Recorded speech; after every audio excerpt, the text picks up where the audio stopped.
కేసీఆర్ను క్వశ్చన్ చేయగలుగుతున్నాం, రేవంత్ రెడ్డిని ప్రశ్నించగలుగుతున్నాం.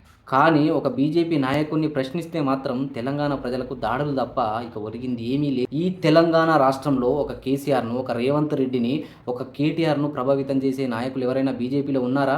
ఒకసారి ఆలోచించండి. ఎందుకంటే నేడు ప్రధానమంత్రి నరేంద్ర మోడీ గారు కొండంత ఆశతోటి తెలంగాణ గడ్డపైన అడుగుపెట్టబోతా ఉన్నాడు. ఎందుకంటే ఈ దక్షిణ భారతదేశంలో బీజేపీ అధికారం చేజిక్కించుకోవడానికి ఉన్నటువంటి చిట్ట చివరి అవకాశం కేవలం ఈ తెలుగు రాష్ట్రాలు మాత్రమే. కేరళలో అవకాశం లేదు, తమిళనాడులో అవకాశం లేదు, అదేవిధంగా కర్ణాటకలో అధికారం పోయింది. ఇక ఉన్నదల్లా ఈ తెలుగు రాష్ట్రాలు మాత్రమే. ఇక ఆంధ్రప్రదేశ్లో పరిస్థితి పక్కన పెడితే ఈ తెలంగాణలో కాంగ్రెస్ పార్టీ అధికారంలోకి వచ్చింది అంటే అది కేవలం రేవంత్ రెడ్డి ఫేస్ వాల్యూ పైన మాత్రమే. అంతే తప్ప కాంగ్రెస్ పార్టీ యొక్క గొప్పదనం వల్ల వచ్చింది కాదు అని ఈ సందర్భంగా నేను చెప్తా ఉన్నాను.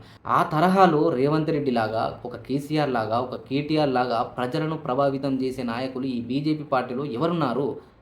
ఒకసారి ఆలోచించండి.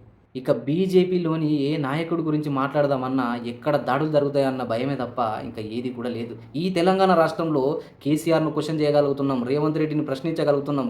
కానీ ఒక బీజేపీ నాయకుడిని ప్రశ్నిస్తే మాత్రం తెలంగాణ ప్రజలకు దాడులు తప్ప ఇక ఒరిగింది ఏమీ లేదు అని ఈ సందర్భంగా తెలంగాణ ప్రజలందరికీ కూడా గుర్తు చేస్తూ ఉన్నాను. Okay, thank you.